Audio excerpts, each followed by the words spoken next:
la guerre ou pas.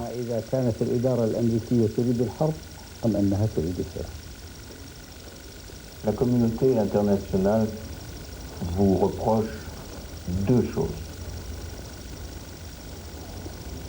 Les otages et l'occupation du Koweït. Sur le Koweït, vous considérez toujours que rien n'est négociable. Sur les otages, est-ce que vous ne pourriez pas tous les libérer, les Américains, les Anglais, les Russes, au 25 décembre prochain? Ou demain. Ou demain. Nous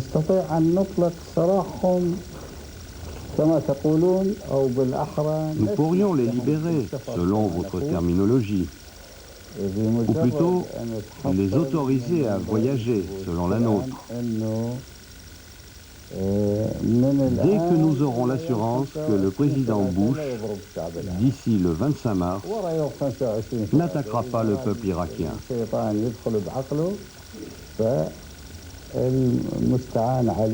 Si, après le 25 mars, il a toujours le diable dans la tête, et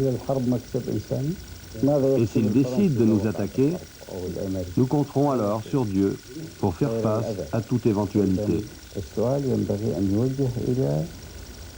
La guerre est-elle un acquis pour l'humanité? Que gagneraient les Français s'il y avait la guerre? Rien que des dommages. Il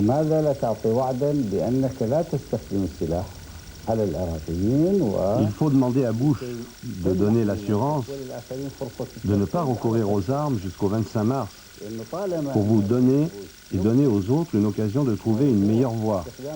Tant que l'éventualité du recours aux armes existera, le président américain ne se concentrera pas suffisamment sur le dialogue pour aboutir à des résultats qui serviront la paix. Et c'est vous qui avez pris les armes pour conquérir le Koweït, État indépendant, membre des Nations Unies.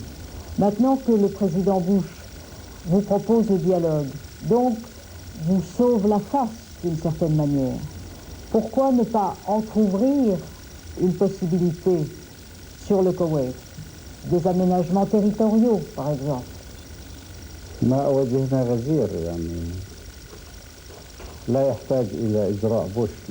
Notre face est sauve. Nous n'avons pas besoin de Bush pour cela. Notre face est sauve puisque nous sommes croyants. Peut-être que vous, Madame Ockrent, au moment où vous posez cette question, vous ne vous rappelez pas de la toile de fond historique, néanmoins. Vous savez que Bush n'a pas pris les mêmes mesures vis-à-vis de l'occupation de la Palestine par Israël.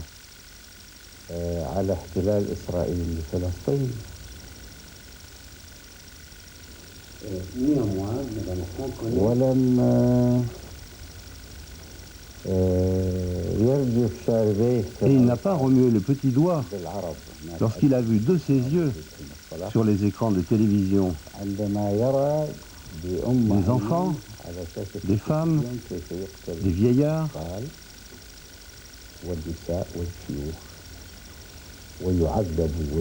se faire tuer, humilier, torturer en Palestine par les Israéliens. C'est ici que réside le problème. La différence de mentalité entre les Occidentaux et les musulmans. Le problème, notamment avec certaines administrations occidentales, et à leur tête l'administration américaine, c'est que lorsqu'on parle de la Palestine et de la tragédie du peuple palestinien, on nous répond que c'est un autre problème. Pourquoi? Parce qu'il n'y a pas de pétrole en Palestine?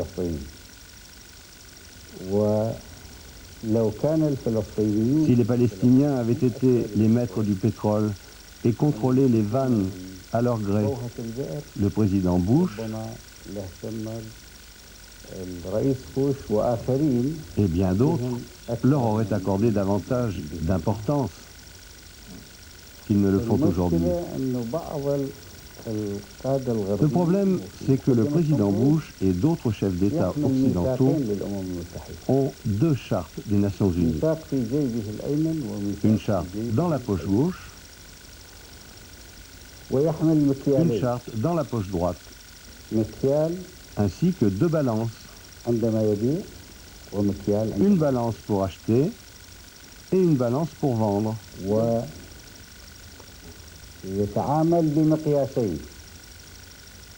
Et ils ont deux normes. Un critère selon les évaluations conjoncturelles de leurs besoins, de leurs intérêts, ou des orientations de leur stratégie,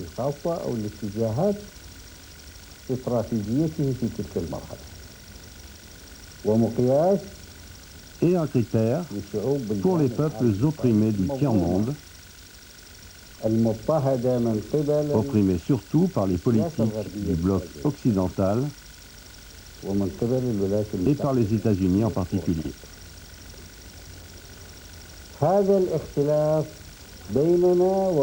C'est ça la différence entre nous et Bush. C'est ça la différence fondamentale entre nous et les administrations occidentales qui ont soutenu et soutiennent Bush. Lorsqu'il y aura un seul critère, une seule charte des Nations Unies et une application des résolutions du Conseil de sécurité, alors il n'y aura plus de différence. Lorsque les pays du tiers-monde seront considérés avec respect, le même que celui qui existe entre les États-Unis et la France, ou entre la France et l'URSS,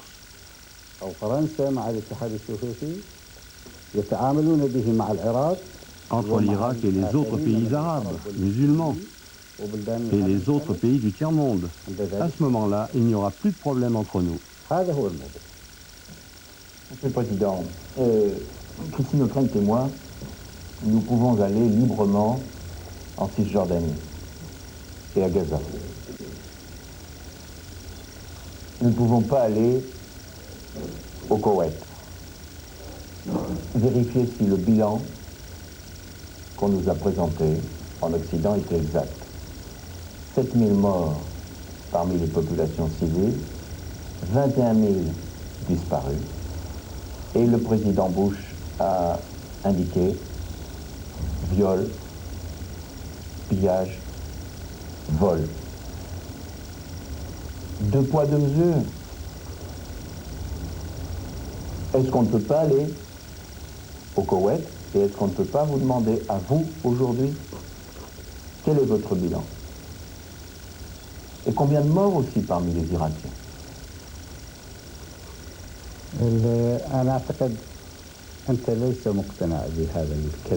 Je crois que vous n'êtes pas convaincu par les questions que vous posez. Vous posez ces questions pour connaître certains aspects des choses. Je ne vous le reproche pas, puisque vous êtes journaliste. Peut-être aurez-vous la possibilité de vous rendre dans les territoires occupés. Et cela vous aurait-il été possible de vous y rendre si la guerre battait son plein entre Arabes et Israéliens ou était sur le point d'éclater? Si vous alliez au Koweït, peut-être pas vous, mais d'autres journalistes, vous rapporteriez avec précision tout ce que vous auriez vu sur nos troupes là-bas, leur nombre, leur baraquement, la nature de leur retranchement, et par là même la nature des bombes et des obus qui pourraient en venir à bout, rendant ainsi un service appréciable à nos ennemis qui attendent le moment propice à la guerre. Si le président Bush renonce à la guerre, nous pourrons vous permettre, à vous et à d'autres, de vous rendre au Koweït afin que vous puissiez vous rendre compte à quel point ces affirmations sont exagérées, voire même non fondées, ceci par rapport aux chiffres que vous venez de citer.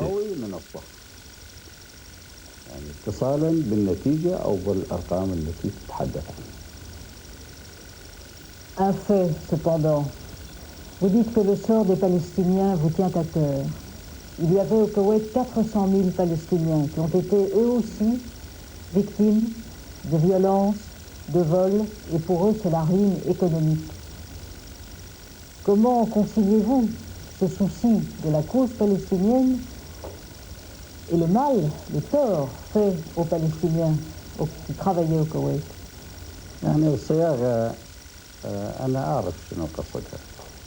Je connais la portée de cette question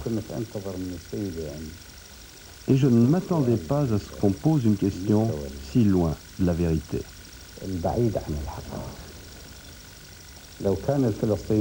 Si les Palestiniens du Koweït avaient été victimes de telles exactions, les Palestiniens des territoires occupés n'auraient pas crié « Vive l'Irak !» Mais dire que des Palestiniens et d'autres ont subi des dommages économiques, ça je peux le comprendre. Et l'Irak, aujourd'hui, subit de tels dommages. Mais les Palestiniens et les Arabes savent que les richesses de l'Irak n'appartiennent pas aux seuls Irakiens, comme cela a été le cas de par le passé. J'ai cherché quels étaient vos amis et quels étaient vos ennemis. Je ne vous ai pas trouvé beaucoup d'amis. Je vous ai trouvé beaucoup d'adversaires dans le monde qui vous demandent tous la même chose. Pas beaucoup d'amis chez les Arabes. Pas d'amis de l'autre côté iranien. Pas beaucoup d'amis en Occident. Et il n'y a pas que les gouvernements. Les opinions publiques aussi vous isolent. Un sondage de la revue américaine Newsweek a fait apparaître que 53% des Américains vous trouvez un point commun avec Hitler. Et le président Bush, avant-hier, a dit de vous que vous étiez un dictateur dangereux. Comment pouvez-vous tenir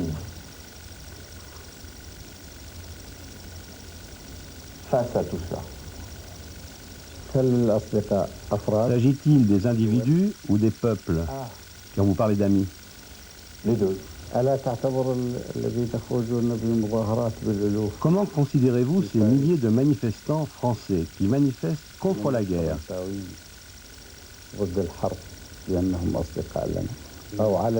Comme des amis? Ou du moins qu'ils sont contre le Satan qui habite la Maison Blanche? Ces centaines ou ces dizaines de milliers de manifestants au Bangladesh qui crient en faveur du président Hussein, ne sont-ce pas là des amis? Un peuple qui brûle une raffinerie en Arabie Saoudite, raffinerie qui fournit le kérosène aux avions ennemis,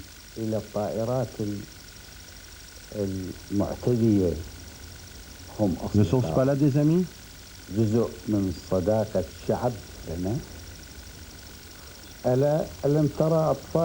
N'avez-vous pas vu les enfants de la pierre qui glorifient l'Irak? Ne les considérez-vous pas comme des amis de l'Irak? Quant à ceux qui mangent à la table des étrangers, ceux-là, nous n'en voulons pas comme amis. Ceux-là sont des pauvres qui ne savent pas que vous êtes riches. Notre capitale est parmi les pauvres et non pas parmi les vampires, les suceurs de sang. Nos amitiés sont chez ceux qui aiment et qui craignent Dieu, et non pas parmi les diables qui renient les bienfaits de Dieu. والذين ينكرون نعمة الله عليهم التي أنعمها عليهم